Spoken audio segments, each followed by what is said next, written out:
আমি মূলত বর্তমানে কি করি, অনেকেই আমাকে এই প্রশ্নগুলো করে থাকেন, সেগুলো নিয়েই আজকে আলোচনা করব। তো প্রিয় বন্ধুরা, আপনারা কিছুদিন আগে দেখলেন যে আমি ফুড ডেলিভারির কিছু আপডেট দিতেছি আপনাদেরকে। তো আমি কি মূলত ফুড ডেলিভারি করি কিনা এই বিষয়ে অনেকে জানতে চায়, আবার মাঝে মাঝে ভিসা সংক্রান্ত বিষয় নিয়ে আলোচনা করি। আসলে আমি কি করি সেই বিষয়টি আজকে এই ভিডিওর মাধ্যমে আপনাদের সাথে শেয়ার করব। অনেকে আপনারা এই প্রশ্নগুলো করে থাকেন, যার জন্য এই বিষয়টি ক্লিয়ার করার জন্য আজকের এই ভিডিওটি তৈরি করা। আমি আসলে কোনো একটা কাজ করি না, আমি বিভিন্ন কাজ করি। আমি নিজস্ব ব্যবসা পরিচালনা করি, ফুড ডেলিভারি কাজ করি, মানে এনিথিং, আমি অনেক কাজ করি। তারপরে মাজরার ব্যবসা ধরতেছি।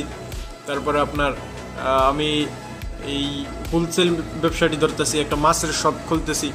তো বিভিন্ন কাজের ভিতরে আমি এখন বর্তমানে ব্যস্ত। আমি এখন কাজের থেকে বেশি ফোকাস হচ্ছে ব্যবসার প্রতি। তো ব্যবসা নিয়ে আমি একটু বেশি ব্যস্ত হয়ে গেছি। দেখি আল্লাহর রহমতে ব্যবসাটি গুছাইতে পারি কিনা। আপনারা সবাই দোয়া করবেন।